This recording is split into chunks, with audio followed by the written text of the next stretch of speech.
The first panel that we have today is on challenges of reconciliation in Afghanistan.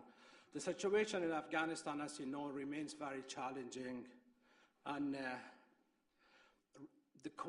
there are many questions in regard to the political, security, and economic transition that is going to happen between now and the next couple of years in the country.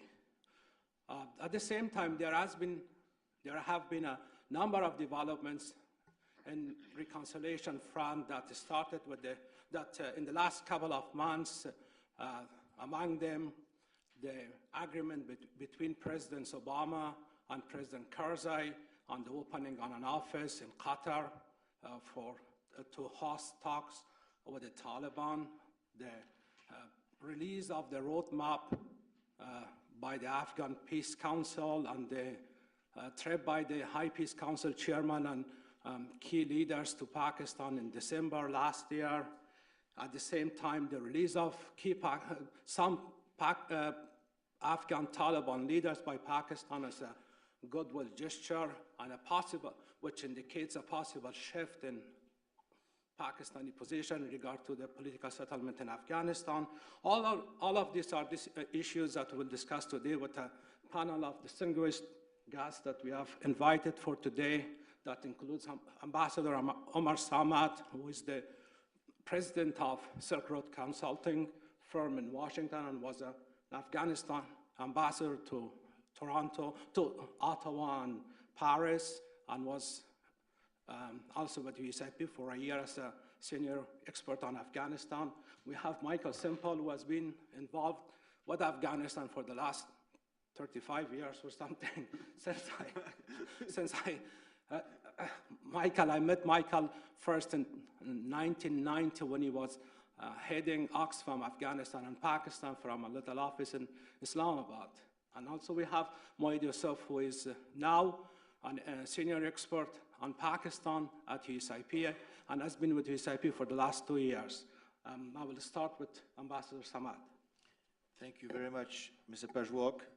Good to be back at USIP, where I spent a memorable year until just a few days ago, and to see a lot of familiar faces and friends. This panel, if I'm not mistaken, has to address issues that have to do with the political transition and the political track on Afghanistan.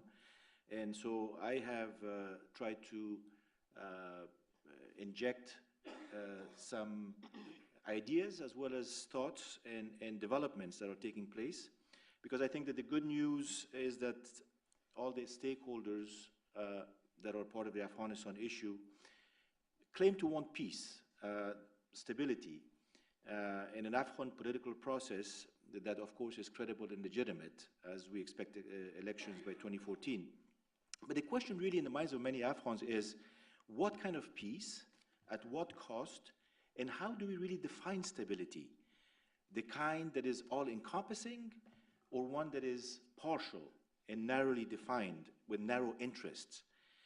And when you talk about political transition in Afghanistan today, you basically have two main tracks. There is the track that is supposed to lead to elections by 2014, and there is the political track that is sometimes called reconciliation, outreach, political outreach to the Taliban and armed opposition groups. Sometimes people also add reintegration to that. Of course, the best case scenario for Afghans would be for these two tracks at some point to merge maybe and find linkages that could produce tangible results and an outcome that would be durable peace and a transition that would be peaceful and legitimate. And I think that if we put this as the objective, we see that we are probably at the very beginnings at the very start of a long process, even though there are pieces that are moving and there are pieces that are in place. Let me focus a little bit on this item number one, which has to do with the political process leading to elections in 2014. And let me start by two very fresh developments and news items that relate and will impact the political process.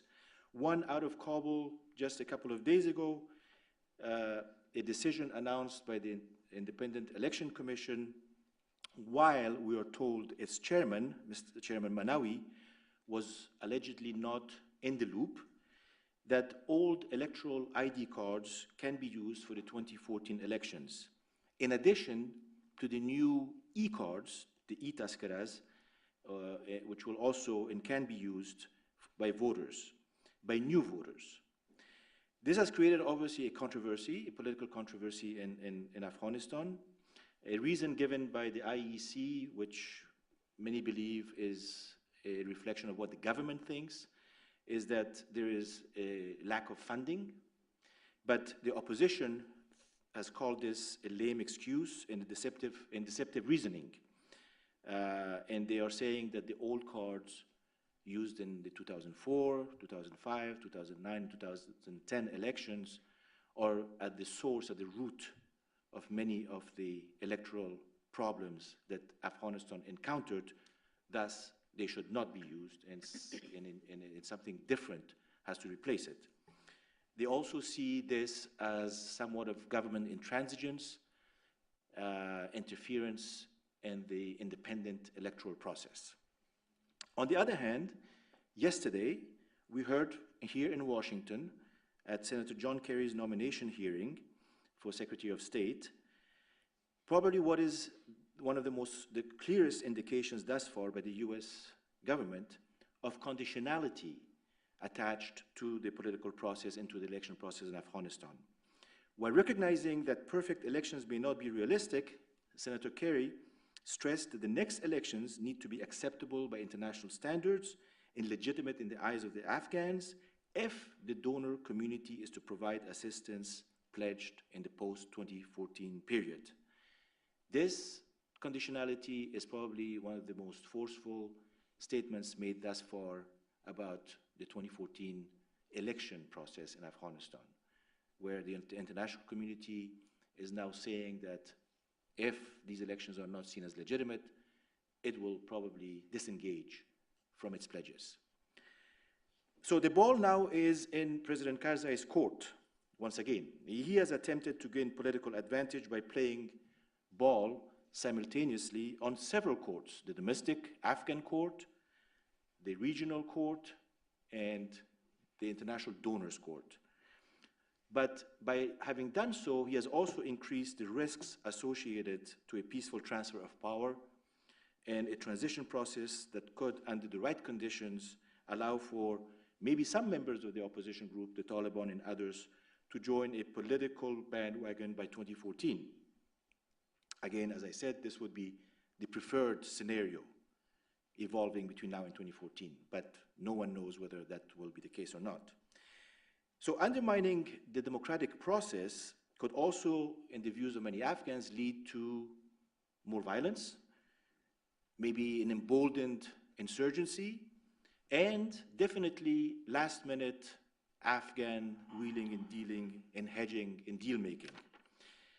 So before we talk about reconciliation, I just want to add that in anticipation of elections, political Kabul today is abuzz with a lot of behind-the-scenes activity aimed at forming political blocs and coalitions, and even by some to see if they could agree to some kind of consensus building and a pre-election agreement between some major stakeholders to agree on a team and some individuals who may be announced as future candidates.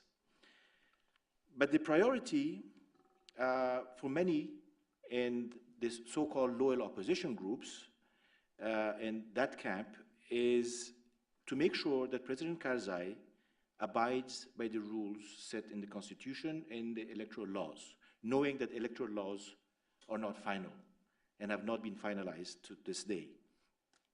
And they want to make sure that there is a healthy electoral process in place between now and election time next year. There are, however, some indications that not everything is desirable not all elements are in place, that there is a certain level of dissatisfaction and of frustration, especially in terms of the electoral laws that have not been finalized, in terms of the IEC coming with now contradictory statements on the voter cards, and also the unresolved issue of foreign membership in the Election Complaints Commission, the ECC, in Afghanistan. If you look at the picture from a distance, you would feel that the country is facing a choice between an imperfect democratic future and probably gradual Talibanization. And Karzai may be trying to merge the two as part of his peace overtures, and the controversial roadmap, a statement that was put out by the High Peace Council a few weeks ago, and that was presented to the Pakistani government by the High Peace Council, where there are some serious reservations and there are some serious questions about whether Afghanistan's roadmap to peace by 2015 can actually be achieved given the timelines and the objectives set in this roadmap. There's also questions about whether actually the mainstream of the Taliban will agree to join a political process. The Taliban are probably made up, and we'll talk about this, of different factions, but there are serious questions as to which faction is ready to negotiate, not only ready, but willing and able to negotiate. So the ability to be able to negotiate is also a major question. Talking about reconciliation, which is the second item on the track, despite the new initiatives that we hear about, meetings in different places, track 2 initiatives that are underway. There were some in Paris, in Dubai, and there were some in Japan. Despite all of this, the prospects from an Afghan perspective are not very clear, and the way forward is somewhat hazy. There are new opportunities and new risks to explore, and I will go over a few items that are part of the way forward, but by focusing on the main elements and the main actors within the reconciliation and peace process framework. You have, first of all, the international community, including the United States. Interestingly enough, Senator Kerry yesterday also mentioned talked about his views on reconciliation, and during the hearing, he said that there cannot be an effective peace, so he terms it an effective peace, without hanging on to the gains, which include constitutional government, the rights of women and girls, and their role in Afghan society. So we can see, as we saw during President Karzai's visit to Washington, that not only does the US, but also the Afghans, they are still sticking to some red lines when it comes to dealing with the Taliban and the whole process. This was echoed during their press conference, but there are some questions that remain unanswered. One of the questions that remains unanswered, as far as the red lines is concerned, is the question of whether the Taliban have abandoned any affiliation or cooperation with Al-Qaeda and other international terrorist groups. Just a few days ago, Pakistan's TTP leader, Hakimullah Masood, urged all Pakistani jihadi groups to focus away from Pakistan and aim their attention on US, NATO, and Afghan forces between now and 2014. And this, in the opinions of, I think, many Afghans, would probably mean that if the Taliban are able to join forces and all other jihadi groups in Pakistan and Afghanistan join forces, that the outcome might derail, first of all, the political process, and on the other hand, it might also pose a serious problem and a serious challenge to withdrawing US forces and ANSF, Afghan National Security Forces, as well. But also we have to ask, what are the consequences of Pakistani jihadists joining, let's say, the foreign jihadi groups? and Afghan Taliban groups who have cross-border sanctuaries and to make life difficult for the West while they are focusing on the drawdown by 2014. The whole focus now is to accelerate the drawdown, to pass authority to the Afghans by spring, maybe April, May. And if the jihadi groups are able to mount an offensive during this period, I think that the United States and Afghanistan would have to, and NATO, would have to rethink maybe how to deal with this threat. The other element is the Afghan government in this whole process. Karzai probably wants to leave office by 2014 and leave a legacy that says, well, he was the nationalist leader and he was the peacemaker.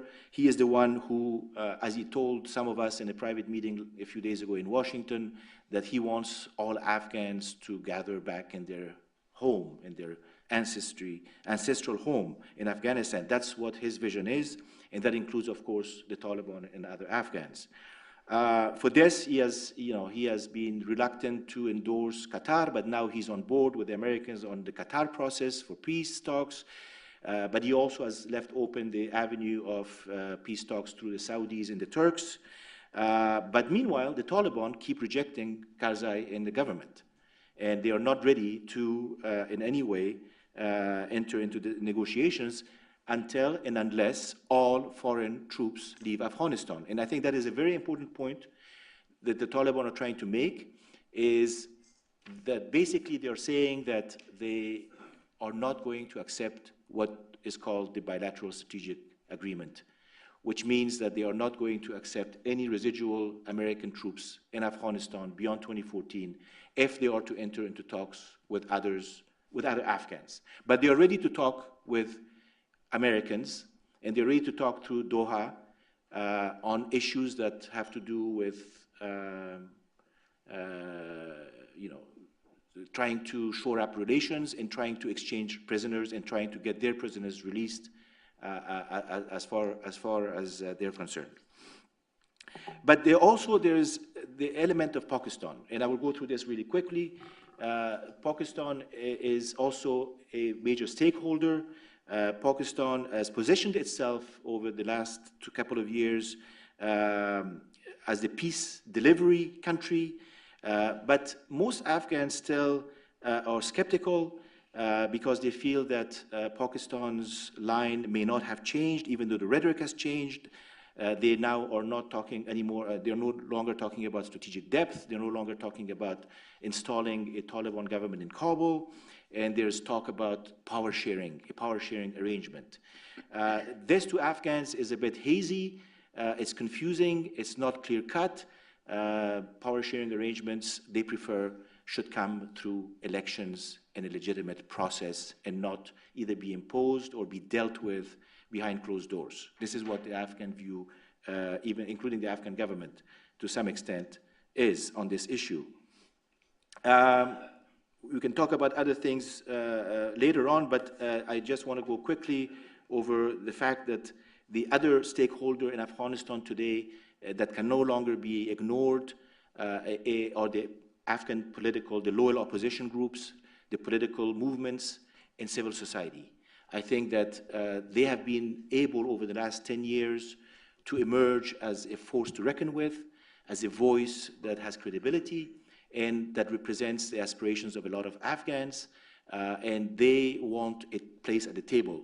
The good news this week is that at the presidential palace in Kabul, the Afghan National Security Council agreed for the first time to enter into talks and consultation with Afghan political groups and civil society groups. Finally, you have the Taliban themselves, and then after that I will pass on the baton. Thank you. We have the Taliban and their affiliates like the Haqqani group. All indications point to divisions within the Taliban. There are, in my opinion, three major strands of Taliban forces. Those who are inside the country fighting under the banner of the Taliban for very local reasons. either local security reasons, tribal dynamics, governance, dissatisfaction, and economic monetary reasons, including the drug trade. Then you have those who fight for political reasons, and they fall into two camps: those who are reconcilable and those, in my opinion, who are not reconcilable. And this is where there's confusion, and this is where you have lines drawn and tension exists, not only between Afghanistan and Pakistan, but also within the Taliban themselves and within different groups, jihadi groups. Then you have those who are part of this movement for ideological reasons, and they see this as a religious duty. And so they are the jihadis who, no matter what happens, feel that unless and until they have reached their jihadi goal, it's warranted to go on fighting, killing, destroying, or be killed, or committing suicide, or whatever it might be. Those Afghans, those Taliban who are Afghans and who are prone to enter Afghan dialogue, as we have seen in some cases like in Paris and in Japan, in Berlin, in those places, they're also agreeable to Afghan-style deal-making, but also they seem to be agreeable to talking to the international community. And they want the international community, especially the United States, maybe to act as a facilitator, and maybe even the UN to act as a facilitator. And in some cases, they are not insisting on a full, complete US NATO withdrawal from Afghanistan as a precondition, but in some cases they are. And they are not insistent on substantial, fundamental changes brought to the Afghan constitution.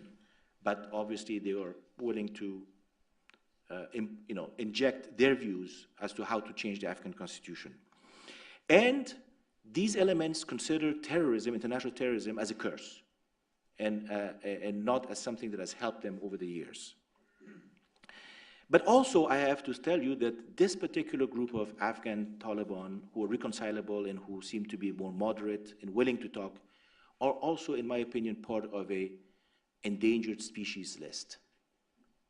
We have seen over the years, probably going back 15 years or so, we have, over time, experienced and heard and have evidence that Afghan Taliban who have tried to stray from the main line have either disappeared, or have been killed, or are out, sort of sidelined in one way or the other.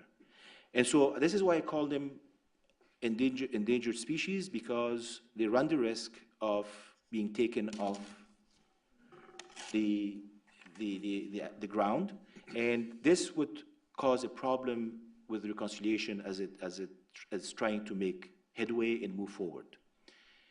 What it does also is it strengthens the hand of those who are more radical and the hand of those who are affiliated with other types of radical groups, whether local or international, and it causes a schism. And I think this is where we stand today with reconciliation, the challenges that it faces. Obviously, anyone who can come up with a formula that can tackle these issues will probably win the Nobel Peace Prize by 2014. Thank you. Thank you, Ambassador Samad, for your remarks on the political process and the challenges that the reconciliation process is facing in Afghanistan. Please limit your remarks to 15 minutes, so we should have some time for Q&A at the end of the panel. Michael, please. Okay, so precedent being that 15 minutes means 21 point... 19 minutes. 21:30. I am delighted to be here. I wanted to dedicate my talk to an assault on Panglossian thinking. Panglossian thinking is obsessive optimism. It is seizing upon, tenuously, the most positive possible interpretation of something that is happening, and taken to its logical extent, Panglossian thinking is delusional, And it also is a very serious barrier to evidence-based decision-making. So trying to go about in the world informed by Panglossian thinking, you're bound to get into trouble. And I suspect that a future generation of academics that try and work out what went wrong in Afghanistan will probably think that somehow that they will discover some innate mechanism which drove our international community institutions towards Panglossian thinking, which compelled us to do the wrong thing time and time again.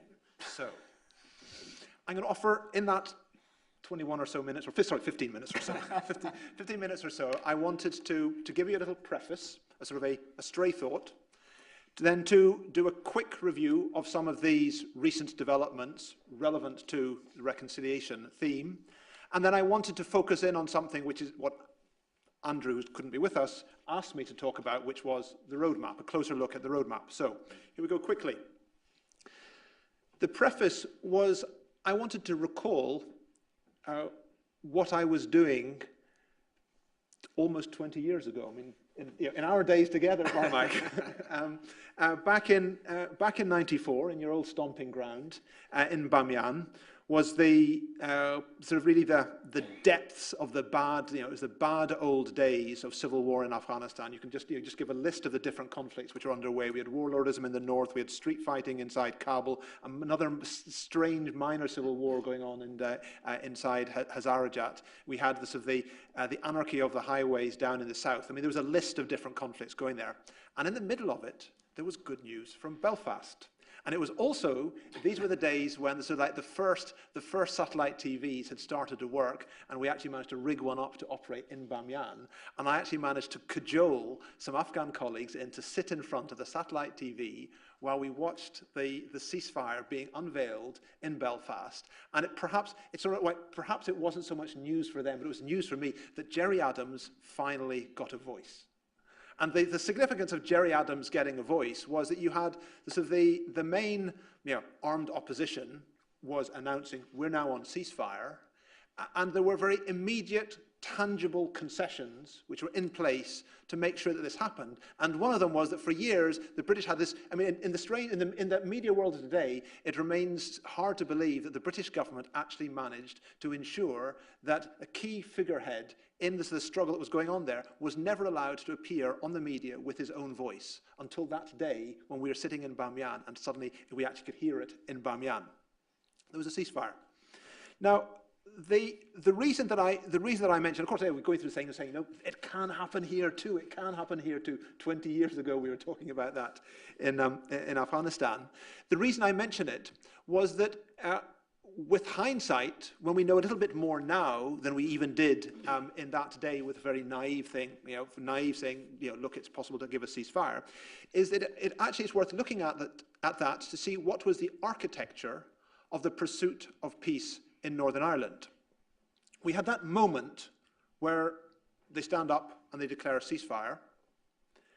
And there's another 4 very difficult years after that before you get a broad-based political settlement. The run-up to that famous announcement was totally non-transparent. There were several tracks of talks going on. Nobody was fully briefed on them. And it was, nasty conflict actors were involved, not nice civil society, etc. But that helped create the conditions whereby the people who pursued then a broad-based, multi-stakeholder process to tackle the really difficult issues of how do you build a plural society free of the threat of violence could do that without people being assassinated every day during the process. So that thing that we saw in '94 was necessary to create the conditions whereby 4 more years of very difficult work were required to give you the Good Friday Agreement in 1998. And that in itself was also one stage along the way.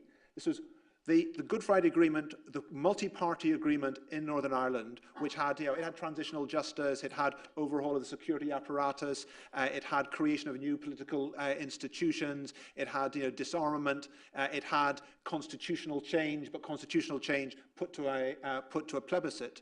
All those things were themselves, anyway, also another stage along the process. Actually, building an institution was a longer thing. And you might say, why is Michael harping on about this now, given there's been some bad news from Northern Ireland over the past few weeks? Is that actually the formal evaluations of the peace process in Northern Ireland so far is that violence is well down. Institutions which have been created are robust, and although there is still a divided society, it's a divided society which has found better ways of managing the conflict inside that society. So the point being, it was very difficult to persuade friends that it was worth looking to other examples. I know in '94, Afghans tended to say, we cannot look at any of the other conflicts going on. We're immersed in our own. There's a lot to be learned. There are relevant things that we can get as Afghans try to structure their peace process. That was the preface. I wanted to come on to the, that was, it was a thought. It's a thought. Look. There are things to be learned, and particularly, I'll be banging on, on various different tables over the next few months about making a distinction between what happens for a ceasefire and tackling the very difficult questions around a political agreement, and they're different. I also promised that I would look at some of the recent developments, following on from what Ambassador Saab said. As part of my onslaught against Panglossianism, I thought let's go quasi-empirical.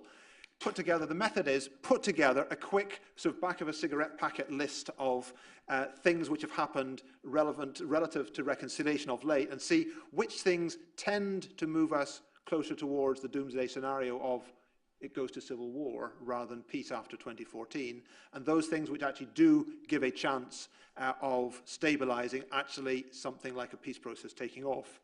The list of things which are on the gloomy side. First of all, battlefield developments. Take out the recent statistics, interpret them in, I believe, any meaningful way. You can say that so far we are on a trajectory towards civil war. Yes, the statistics over the past year show that clearly transition has dramatically reduced the international casualties, obviously.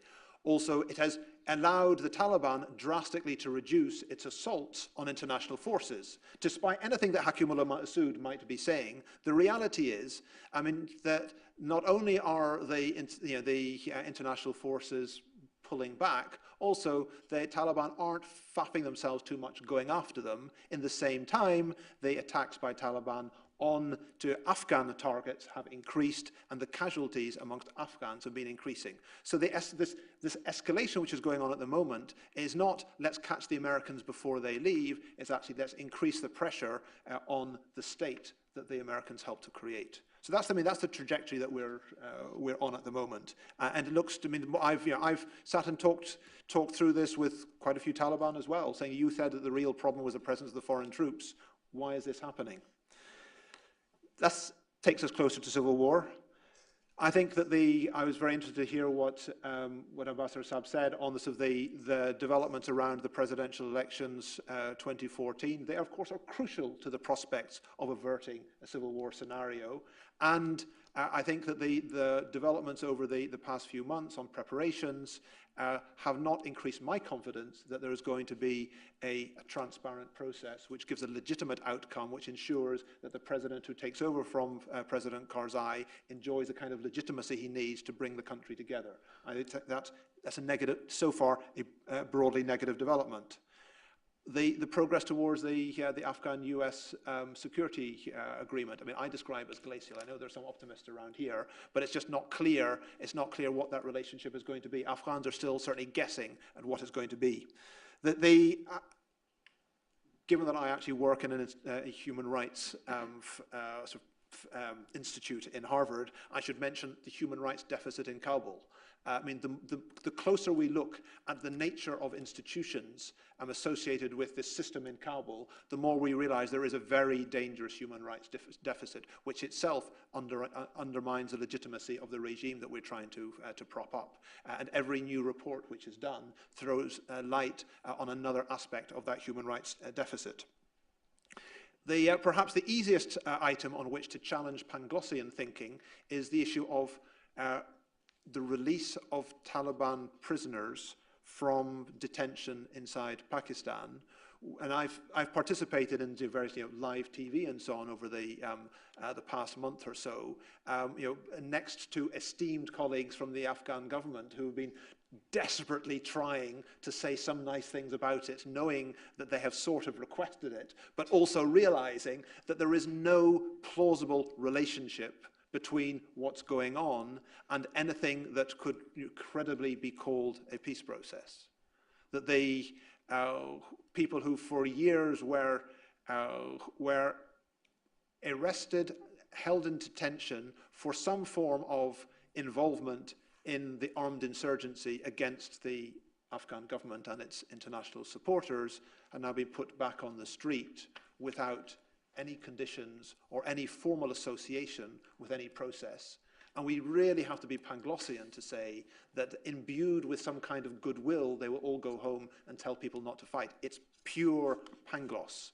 Of course, in the Northern Ireland process, yes, prisoner releases were indeed part of the process, but it was very carefully managed. There were strict conditionalities. These things do not apply at the moment. I put that in the negative development category, a major missed opportunity. Also, the development of the conflict inside Pakistan, which is really quite serious if we follow what's been going on over the past year, which clearly is not plausibly associated with the presence of foreign troops inside Afghanistan. There is a jihad, a struggle for the identity of Pakistan affecting the northern parts of the country. I mean, the army itself has given a statement recognizing as a significant armed conflict. We can expect an interplay between the conflict on either side of the Durand Line. The lack of stability in either one country affects the other. The deteriorating conflict in Pakistan undermines the prospects for peace inside Afghanistan, and of course, and vice versa.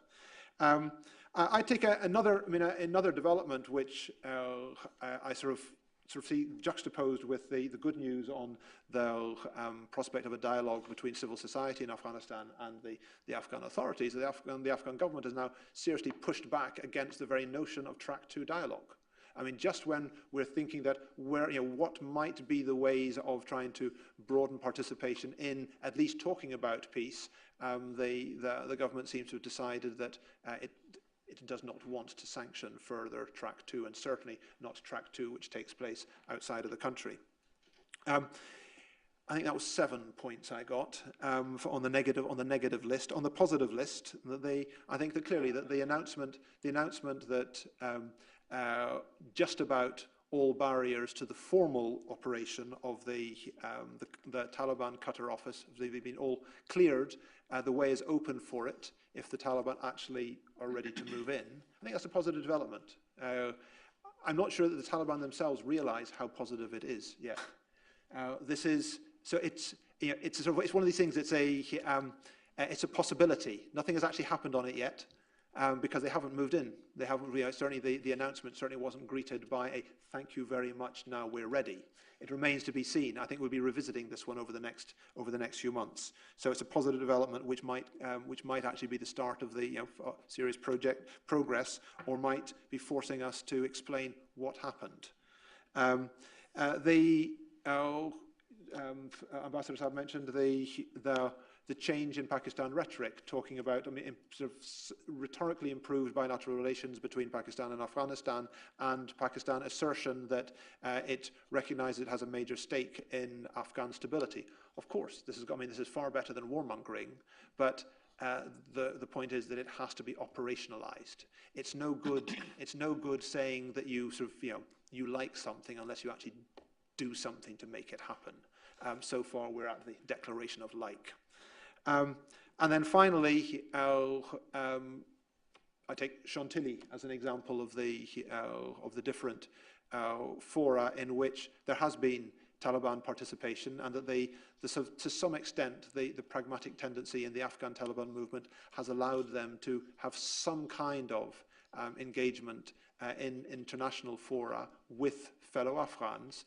And I should point out that this is the major events like going to the Japanese forum, the Chantilly forum, previously engaging in Berlin, I mean, these are all people who have been directly mandated by the official Taliban leadership, the same people who actually issue the instructions for the bulk of the armed insurgency. So it is, I mean, it's significant in terms of who they are, but we don't know quite how far they're prepared to go. So 3 positive developments, 7 negative developments.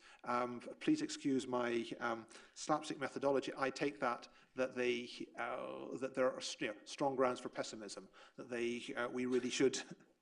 That there is a serious risk that there's no credible peace process. The trajectory that we're on is not looking towards. I've done 16 minutes. I've got 4 minutes. Yeah, that's right.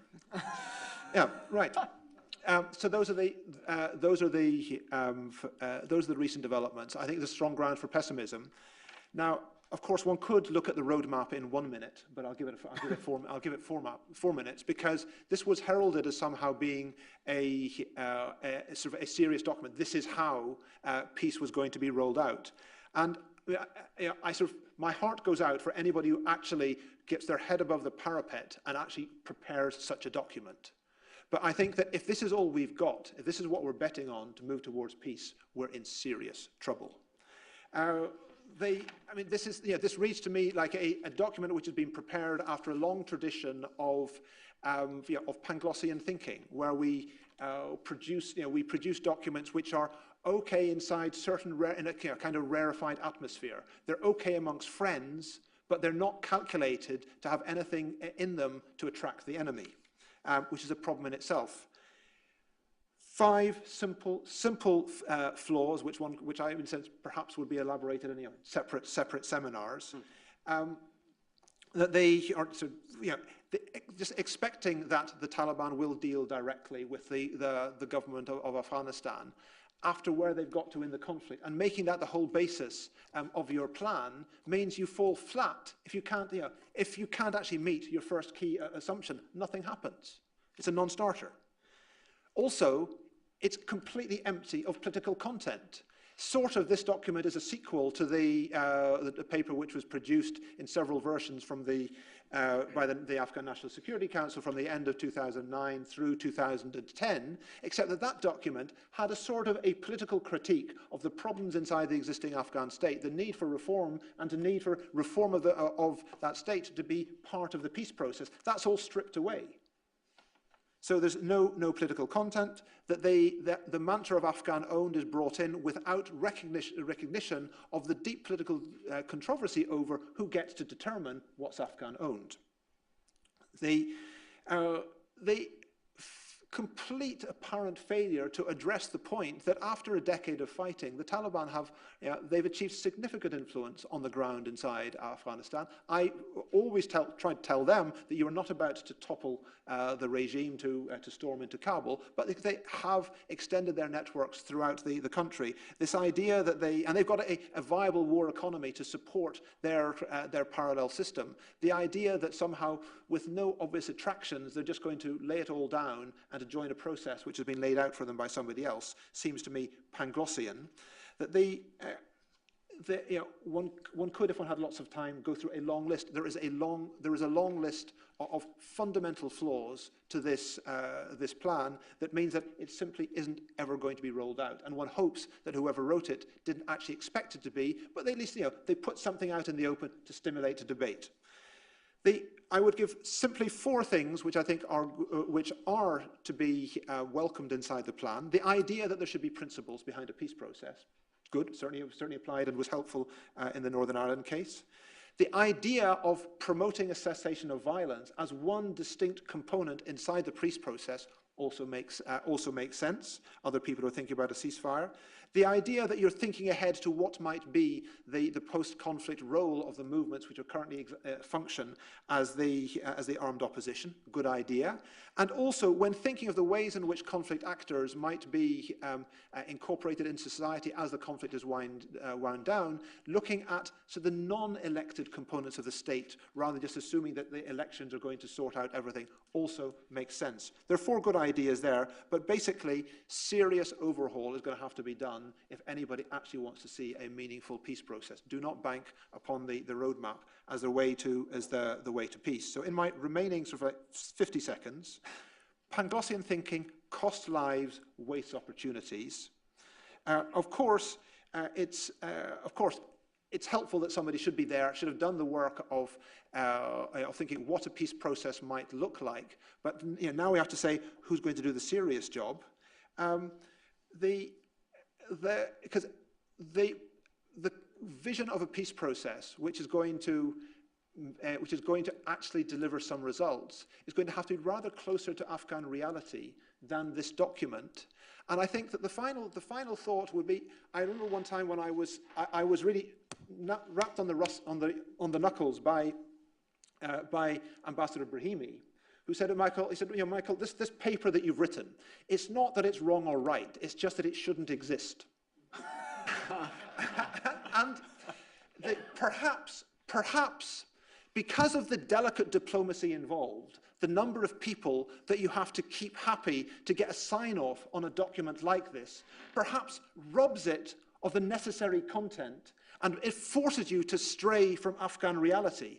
So possibly what works will never actually be written down in quite the same way that this gambit of a roadmap was written down. So anyway, end to Panglossian thinking. Thank you, Michael. Moet, please. Thank you. Thanks. Mike, I think we're working on South Asian minutes, so I'll take my 21 too. Thank you. Michael, I can promise you I'm going to satisfy you by not going that route. I was thinking of how to put it, but I don't think anybody can do it better than an Irishman, so I'll let it be. What I was to talk about is sort of Pakistan and how Pakistan is looking at this and this roadmap business and now this strategic shift that Pakistan has been talking about and people are thinking about.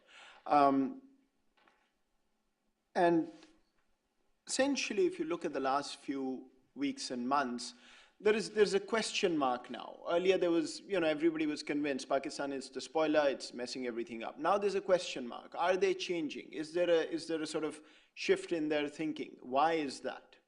And then this peace plan comes out and it's taken to Pakistan.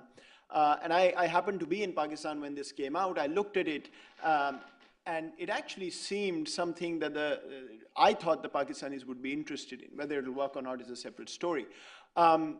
What really got me excited was nobody talked about it. Washington poo-pooed it. The Brits who were behind it said, what happened? And then I asked some people in Pakistan, they said, what document? And that was my cue to know, something is happening, I better check up. So I basically talked to some people to see what Pakistan was thinking. But what I want to talk about here is not necessarily the roadmap itself, I'll come back to it. But what I want to say is how Pakistan has been thinking about the Afghan problem and where this kind of thinking of the peace process fits into it. Not necessarily this document, but the ideas in it, which Michael has mentioned in his 4 points. Most importantly, this political democratic versus the undemocratic kind of division within Afghanistan, if you will. So we all know Pakistan's traditional thinking, famous thinking, strategic depth, was to do with sort of the threat from India, as the Pakistani establishment saw it. And then you had this lingering problem of Pashtun nationalism. These two were the drivers of Pakistani policy during the 1990s. And the answer was, get a friendly government, the Taliban came in, then use Afghan territory as quote-unquote strategic depth. Today, Pakistan's drivers of Afghan policy, and these have been consistent, I would say, in the endgame phase, if you will, in the last 3 years or so. I don't think these have come up in the last few months since we've been talking about the strategic shift. First and foremost is the worry about domestic instability. So anything that adds more to the domestic instability, don't do it, whatever it is. And then, second and third, you've got the two traditional drivers. Worry about India. Although strategic depth has disappeared, the concern about Indian activity in Afghanistan remains. And third, Pashtun nationalism, so don't have a government that's going to alienate the Pashtuns on either side of the Durand line. If Pakistan has to sort of achieve these three objectives, I actually would turn that off, otherwise nobody's going to listen to me. We'll come to it when we need to. If Pakistan has to achieve these three, how does it operationalize its objectives? The operationalization of Pakistani objectives essentially was one silver bullet: inclusive reconciliation process in Afghanistan. Let me decode this for the non-Pakistani thinking. Get the Taliban back in an even-handed, meaningful negotiation process, which at the other end would allow them a share in the power structures of Afghanistan, which would be acceptable to them. I can repeat this if people haven't got this, but essentially it's a very specific sort of way of looking at reconciliation. Get the Afghan Taliban back in, and here I mean Afghan Taliban, the Quetta Shura, the Haqqani network, the major factions, in a power sharing arrangement back into Afghanistan. Fundamentally, what did this mean in terms of policy? It meant do not alienate the Afghan Taliban who you have links with. Predominantly Quetta Shura, Haqqani network based in Pakistan, as we know, the sanctuaries business. Okay, if we accept this premise, then the next question is, why not? Why don't you want to touch the Afghan Taliban? Again, these factions in Pakistan. Number one, go back to the drivers. Number one, instability. So the Pakistani military has thought for a long time that the Afghan Taliban presence in Pakistan is a hornet's nest. You touch it, and it will come back to haunt you, because they can very easily force the hand of the Pakistani Taliban to create havoc in Pakistan. And interestingly, here is a fundamental disconnect between the US and international thinking and the Pakistani thinking. As violence in Pakistan has gone up, the international community has said, look, we told you, you need to treat all of these guys similarly, otherwise this is not going to work. The Pakistani thinking is, violence is going up, we better be even more selective in what we target, because the more we touch, the more this is going to blow up. So the sanctuaries, the answer was, don't touch them. Don't go in a big major military way.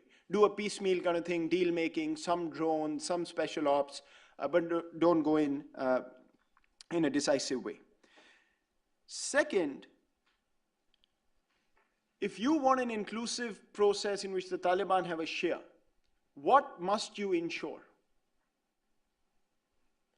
If there's a military victory in sight for the international presence, your game is over. Because if the US-led campaign can win completely, degrade the Taliban, then there's no real power sharing that would be meaningful that is to come about. And here I think we've glossed over something which is fundamental. I mean, we've been talking about this thing for now 3 years. Well, you know, we want to go in, do the military surge, and then come out at the other end talking to the Taliban, and the Pakistanis say, well, we're not sure you really want to do that. I think we have to be fairly clear.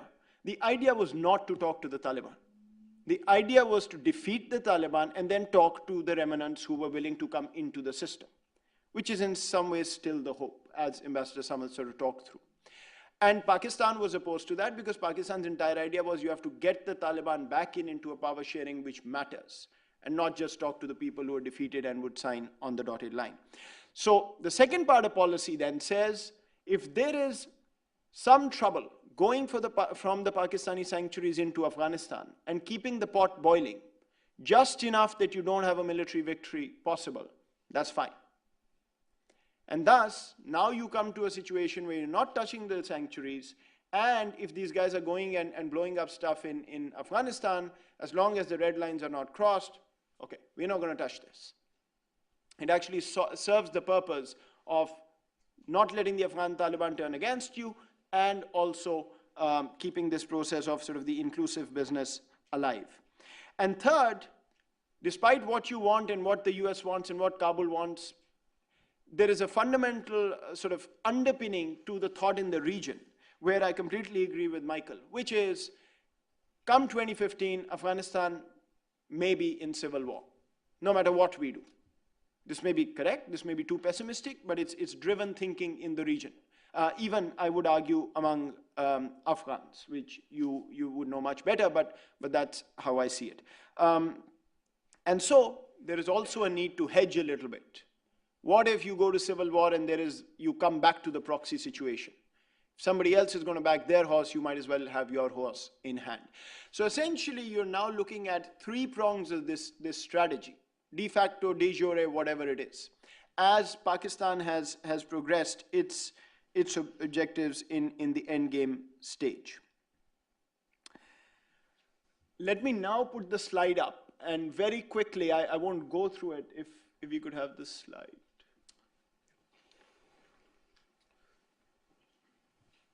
Or not. Never mind, never mind. You've understood what I said anyway. They're working on it. Huh? They're working on it.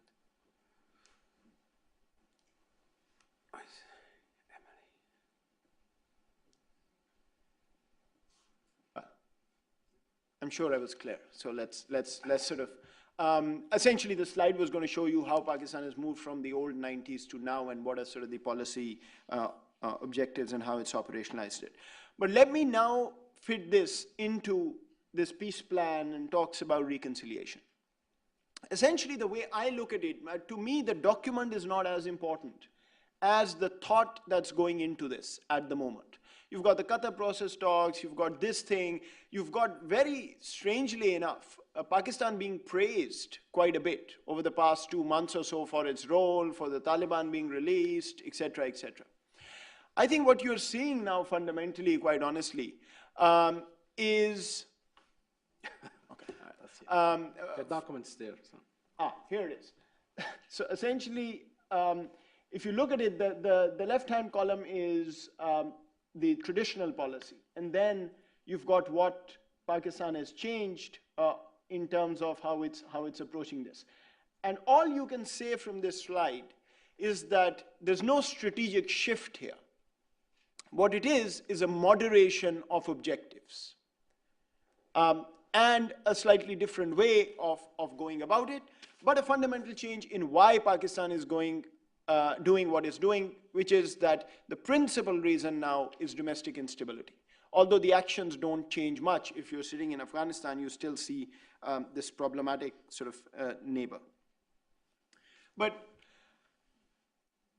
the part about the peace plan, I think where you are right now, the broader point is that the critical element to this document and to the Qatar process being revitalized, etc., is the timing.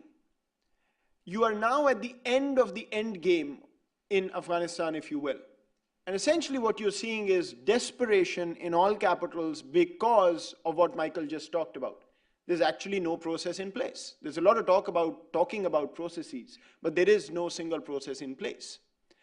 And so you've got all major actors now trying to throw out ideas which seem to be more of a compromise and more of a concession than have been so far.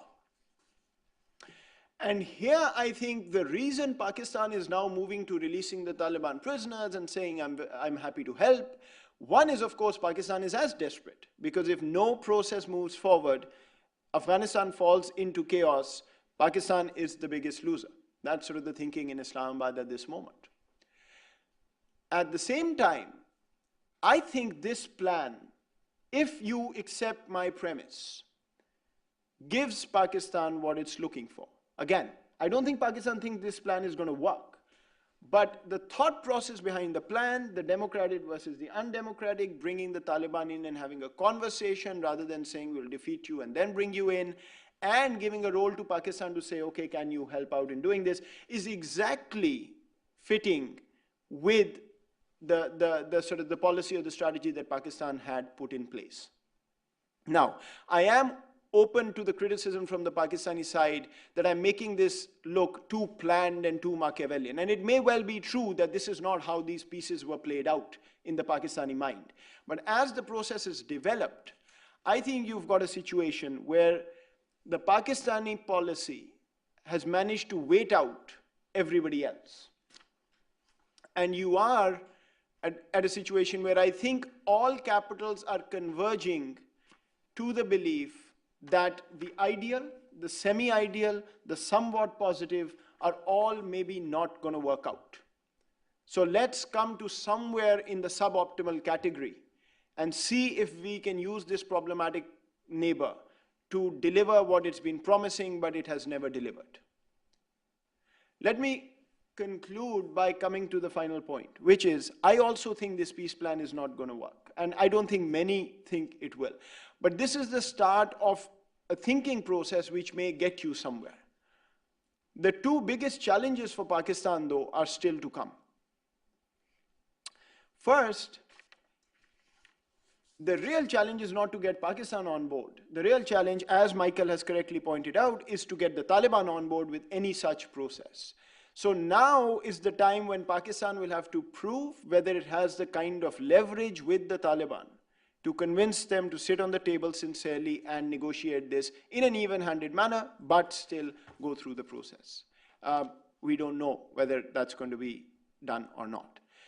And I think the biggest challenge for Pakistan, if I'm right in seeing the situation going where it's going, and clearly my take is much more pessimistic than Ambassador Samad's, then the biggest challenge for Pakistan is not to find a role in any reconciliation process. The biggest challenge is not to overplay its hand.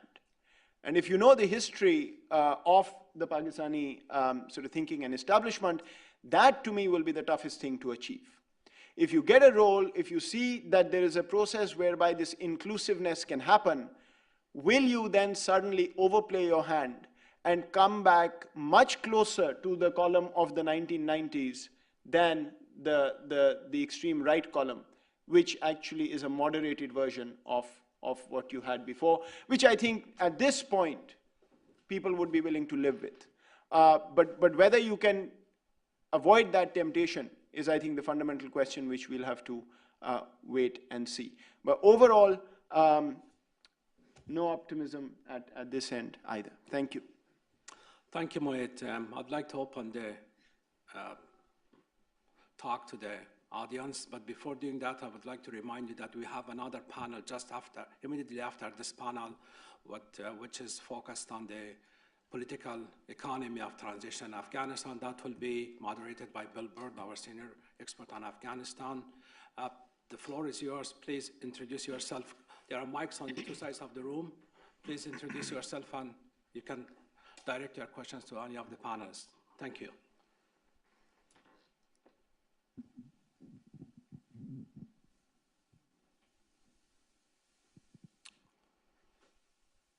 Please.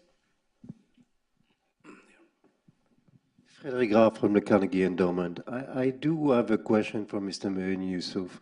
I mean, I tend to agree with almost everything you said. I just have one question. When you speak of inclusive reconciliation in the case of Pakistan, how inclusive does inclusive means? Because what's interesting in the process is that although, for example, the Haqqani network has declared being part of the Taliban group, I mean, Islamabad still insists on having them in the process as a separate entity, which means that, in other words, they keep the option open as far as even that side is concerned. So what are really the red line in terms of inclusivity on Islamabad side, and are there people who should, in their view, still be kept out of it? I think the first thing to understand is that I've sort of talked as Pakistan is seeing the situation. And so the conversation about the presidential election and the election commission, etc., is not central to sort of what Pakistan is thinking at this point. Pakistan does not have an interest in derailing that. I think it wants the presidential election, it wants the election commission to be okay, because a complete breakdown is the last thing Pakistan wants.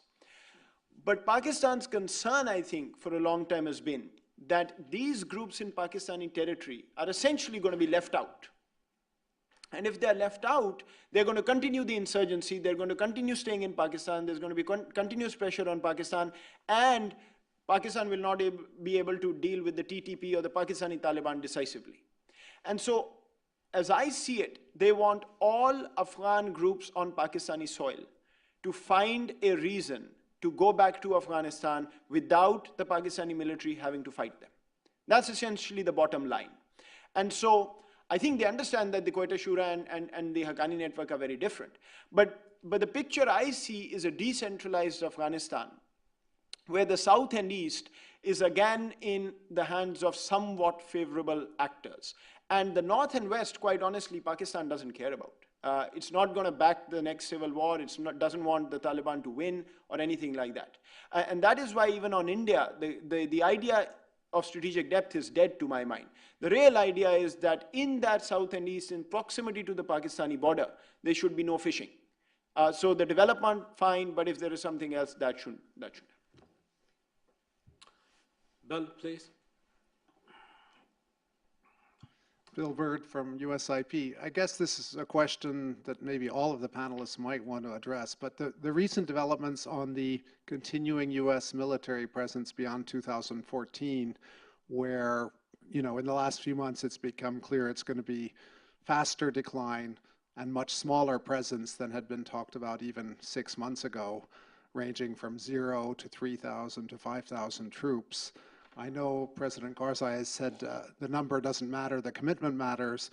On the other hand, if the number is, that might be true if it's 10,000 versus 20,000. I'm wondering if it's true if it's a few hundred or a couple of thousand versus, say, 10,000. So I'd like you to comment on how that sort of rapidly declining and possibly negligible US troop presence would affect the prospects for reconciliation, positively or negatively. And a second question would be, how would it affect the US role in the reconciliation process? Thank you. Thank you. Maybe Ambassador go first. Go ahead. Michael? I'll go. As you were suggesting, there were two risks of getting it wrong. The risk of exacerbating the conflict by having, too many troops doing the wrong thing, and therefore making it easier for Taliban recruiters to persuade lots more young men to go and blow themselves up. There was that risk. And there was the risk of actually exacerbating the tendency towards civil war by strengthening the hand of those people inside the Taliban who are saying, one more push, Kabul is ours. And I think that we have very rapidly moved away from the domain in which there was a risk of a provocative presence. That's just not, it's not on the cards. Now we're in the domain between something which might actually help versus something which is so small that it helps undermine confidence in the ability of the Afghan state to sustain itself in the face of an assault, a military assault from an emboldened Taliban. So that's at the moment, that's the risk. So in a sense, I'm agreeing with President Karzai on this one. Thanks, Michael. Ambassador. Thank you. I think that the Afghan, again, I'm giving you an Afghan perspective, the Afghan people are very eager to see this BSA process move forward. I think there's a desire in Washington to see it wrapped up as soon as possible, and the desire in Kabul to see it prolonged as much as possible, for political reasons maybe. At the end of the day, it does make a huge difference. I think that it is probably the most critical aspect, the most critical part of the overall strategic cooperation, strategic partnership that has been inked, whether it's serious or not. But from an Afghan perspective, it is a very serious matter. And from a regional perspective, it matters to several countries beyond Pakistan. Iran is very concerned about this as well, for its own reasons. But for Afghanistan, it's an issue of mitigating political risk. It's an issue of assuring some level of stability for a few more years until we have better governance, more effective forces, so on and so forth. And there is a real regional terrorism threat that still exists. We talk as though it's no longer an issue. Let me also say that I am a bit troubled by the fact that we talk about Afghanistan and its people as though it's another province of some other country. And as though the Afghans don't matter, the Afghan population doesn't matter, it's the Taliban that we have to cater to. The Taliban are not representatives of the Pashtun per se. I don't think that there are many Afghan Pashtuns with the freedom to express themselves who consider the Taliban as representing their aspirations. They are a militia. They're a religious militia, born and bred in our neighboring country with, who just popped out of Kandahar, a Kandahar village for very local reasons, and then they were adopted. So we have to talk about Afghanistan in terms of the Afghan people, Pashtuns, Hazaras, Tajiks, Uzbeks, and everybody else. In terms of the men and the women, in terms of the youth bulge, in terms of what has happened over the last 11 years. It is, with all the deficiencies, and I'm someone who's an ex-diplomat. I left the government because of dissatisfaction with the way it was handling things, not because I had other reasons. So, but at the same time, I recognize that this country has made strides, and that this country has potential, and this country has a future, and its people want a future. But they do not want to be anybody else's province. They do not want to be anybody else's, second fiddle. They want to deal with their neighbors on equal basis. They want to trade, and they want to exchange, and they want to send their young people and receive them. And they will never allow anyone, this whole, India, how do you call it? This imaginary Indian threat that exists in Afghanistan that nobody has been able to substantiate to this day, except for the soft power projection that India has in Afghanistan through billions of dollars of aid, is something that Afghans don't see. If any Afghan, first of all, Afghans won't allow it. They won't allow to become part of the India-Pakistan dispute. If in the 50s and 60s, there were some Afghan leaders who may have made some pronouncements about it, they never acted upon it. They never acted upon being a threat to Pakistan. This whole issue of Pashtun disenfranchisement has been heard by Afghans for the past 20 years, almost 20 years. It was the Northern Alliance, it was this, it was that. It was the killings, it was the street fights. But what Afghans are living today is Taliban hell. It's beheadings, it's blowing up schools, it's attacking school children, it's attacking workers, it's attacking women activists, and that cannot be tolerated. So there is an eagerness to reach peace, but as I said at the very beginning of my talk, there's peace, and then there's just peace, and there's durable peace, and there's real peace. And no one is going to go and engage in peace just to make somebody else happy somewhere else just because they feel that they have the upper hand. Pakistan felt that it had the upper hand in the 1990s. Look at what happened. The Taliban were never, ever, in all honesty, willing to sit down with anyone and talk peace. When 9/11 took place, they were given several chances by the American government to give up on bin Laden and Al-Qaeda. They never did. They never agreed to sit down with anyone. So what we're talking here about is reality.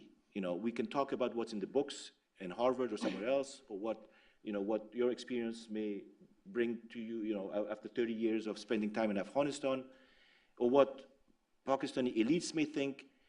Yes, we want to deal with Pakistan. We want to live next to Pakistan. We want to, as I said, we want to, have equal partnership.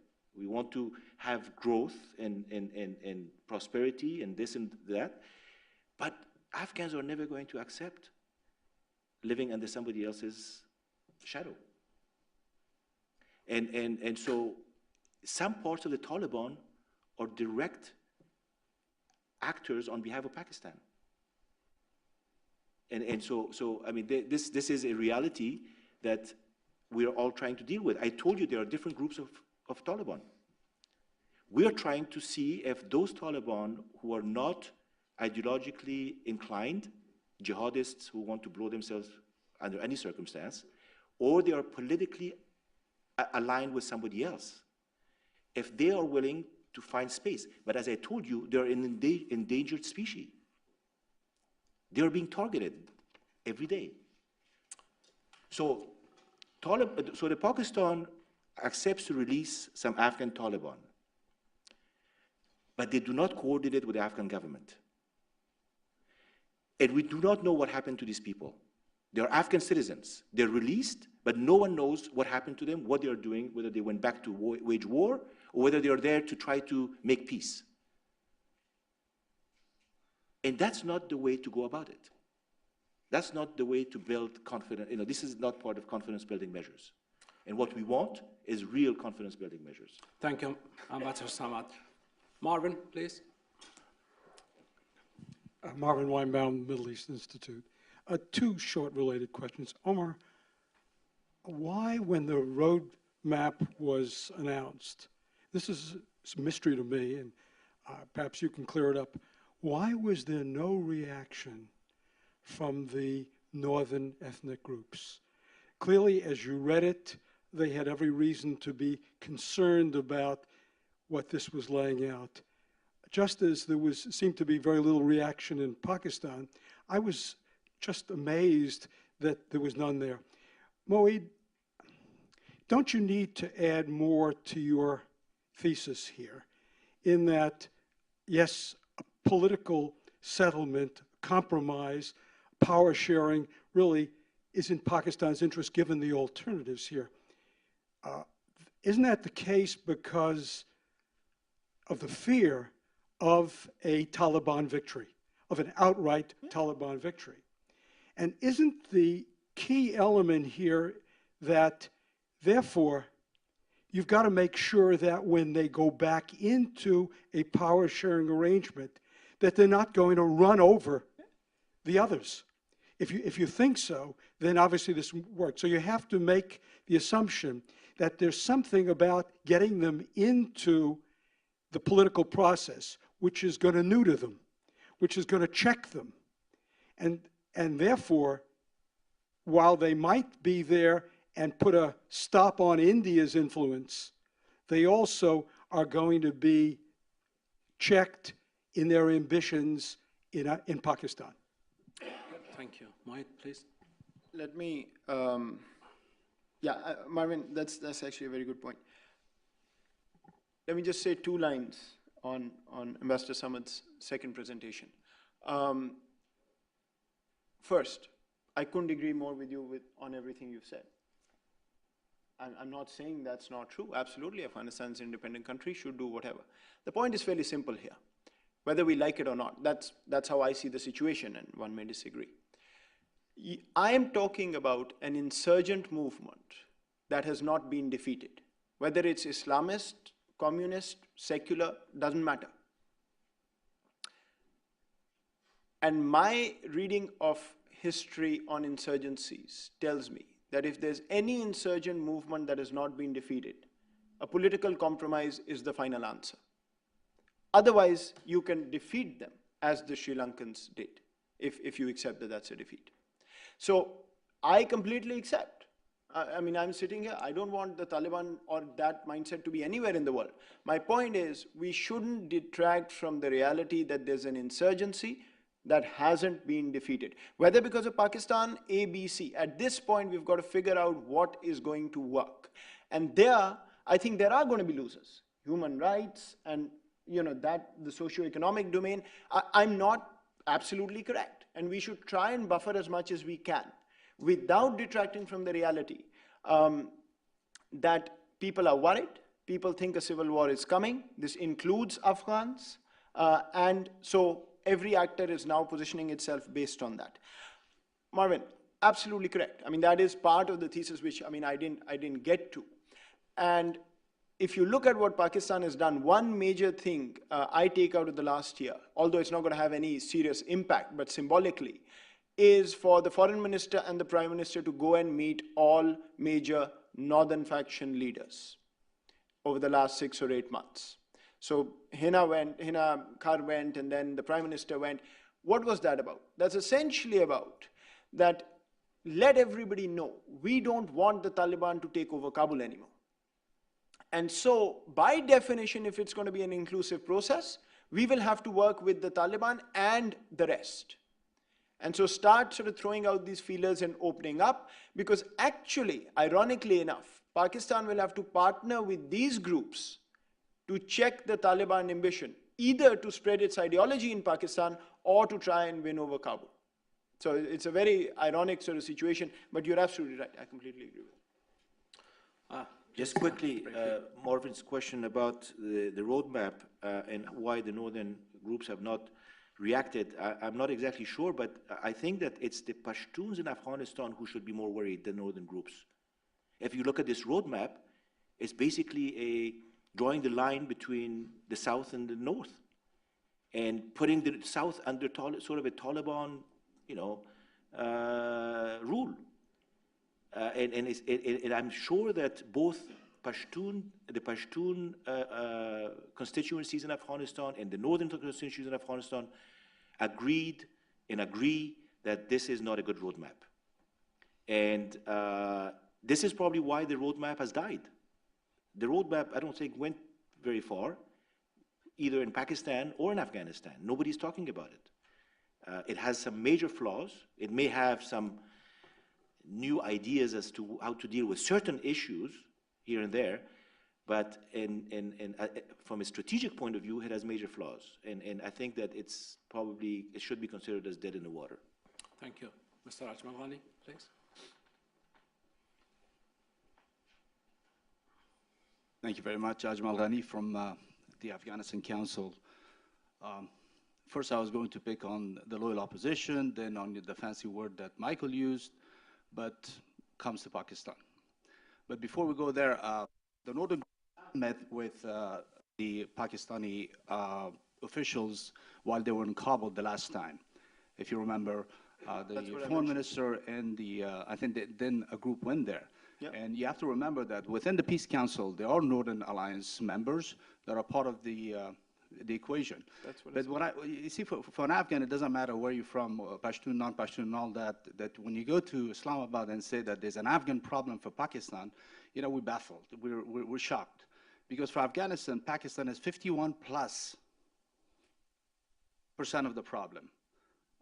And, the Pashtun nationalism has been hijacked by everybody, including the Talibs, as Omar said, and I agree with them.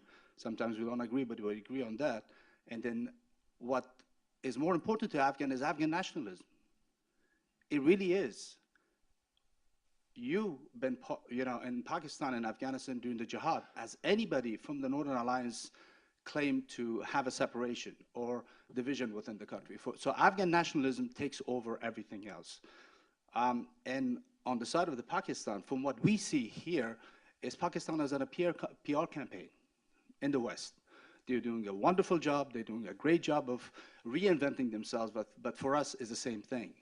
And Karzai, President Karzai, with all his flaws, when I was talking about loyal opposition, I'm not loyal opposition. We're opposition. With all his flaws, has tried so hard to engage the Talibs and bring him on the table. But every time they want to do that, the Pakistani government goes and puts one Talib member or a senior member in jail. So Pakistan is clearly derailed the peace process, and it has been proven. Now it's time for the international Cup. And as you had said, if there's a roadmap, just like Northern Ireland, unless Pakistan is honest about it, nothing's going to happen. This process. Thank you.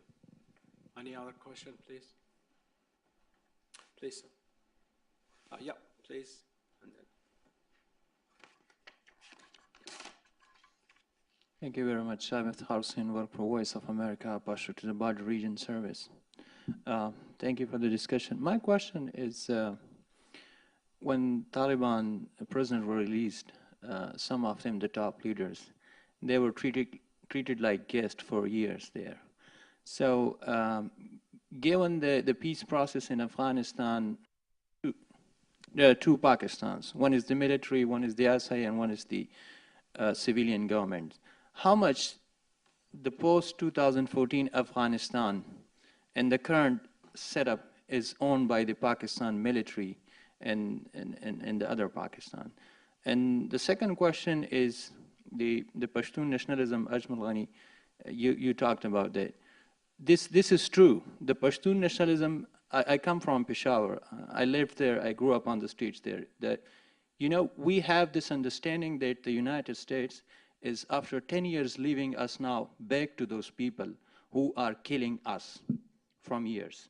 And they are Taliban. They are blowing up our schools. And we, as liberal and mainstream Pashtuns, we were on your side for more than a decade. And you are just leaving us to them again without any setup. That may be Afghanistan or the Pashtun belt of Pakistan. So if someone can deliberate on that. Thank you very much. Thank you, but before answering that question, we have 4 minutes more left, and I would like, if you could address the question that was raised by this gentleman in your closing remarks. Everybody will get a minute or so for that. Your first question was the military versus the civilians? Yes.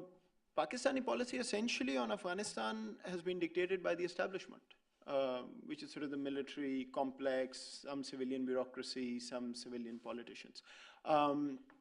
I think profound changes are taking place in Pakistan. The establishment is losing space, but the timeline for change is much longer than you have for this Afghan problem to be resolved. So I think that's where you focus.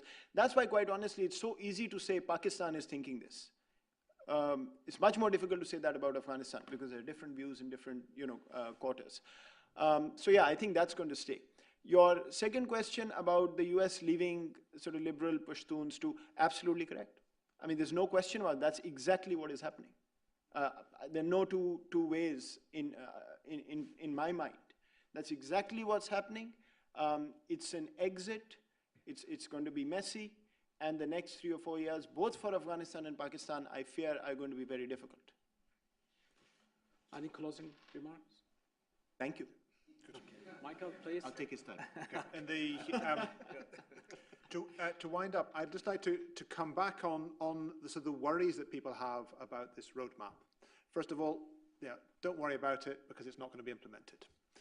But insofar as you have a theoretical worry, that it's sort of make sure you've got the right worry. Because if you read the detail, this is not a plan to hand over southern Afghanistan to the Taliban. Read it very carefully. The only thing the Taliban stand to get from something like this, if it ever happened, would be a few people who they liked might get appointed as Ulaswal. This is a plan, if it were ever to be implemented, was to protect the existing structure of the state and try and co-opt the Taliban inside it. That's one of the reasons it's not going to happen, because of the argument that Moid said. I mean, the Taliban are not so weak that they're obliged to accept this. So 5 simple things that could be done to re-engineer something like this plan, even if it were never published. First of all, what I've been going on about, clear distinction between what has to be done to get a ceasefire in place and what has to be done to get a broader political settlement inside Afghanistan. As short as list as possible of things to be done to get the ceasefire, and then allow space and time for the difficult tasks in establishing a system in Afghanistan which really is inclusive and survives. But also, any viable plan would have to give that Taliban leadership, which has some kind of vision of themselves as Afghans and of a solution, would have to have some scope for saying our struggle was worth it. They've got to have something there which is going to have some resonance for their base so that they can keep their people on board. And of course, it's going to be very difficult to try and square that with the other Afghan stakeholders who've got to be on board. But they have to have something. Addressing some of the concerns that Ambassador Samad had about the way that Taliban leadership have been subject to leverage from those people who want to sustain the conflict. There have got to be very concrete measures to try and dent that leadership. They've got to find some way that they actually have to get the space which allows them to act as Afghan political actors and not be subject to pressures to behave as proxies. probably to be able to roll this out, to reconcile the different interests involved, it is going to be necessary to have some serious, credible convener, separate from the sort of the actors that we're currently looking at, whether it be the High Peace Council or whatever. There's going to have to be a credible convener to do this. The venue doesn't matter. The fact that there should be a properly empowered and acceptable convener to do it. And finally, I found it absolutely bizarre that the roadmap sort of glossed over the point that there is going to be a presidential election in 2014, and that the government, which has been doing whatever kind of job of running Afghanistan for the past decade, is going to be replaced by one, hopefully elected by the Afghan people. That's a fundamental fact as you try and develop a reconciliation process. The two political tracks converge. That fact will have to be adequately addressed in any meaningful roadmap. Any meaningful roadmap acknowledges that those Taliban who are prepared to be part of a broad Afghan political process are not part of the process of surrendering to an Afghan government, but are part of a process of, along with their fellow Afghans, selecting the shape of the future Afghan government. Thank you, Michael. Ambassador? Thank you. I want to start by saying that former Pakistan Foreign Secretary Najmuddin Sheikh wrote last week in the Dawn. He said, "We have recognized that the greatest threat to our security, Pakistan's security, is internal. These challenges, including the TTP and other extremist organizations, are largely a result of unwise policies on Afghanistan.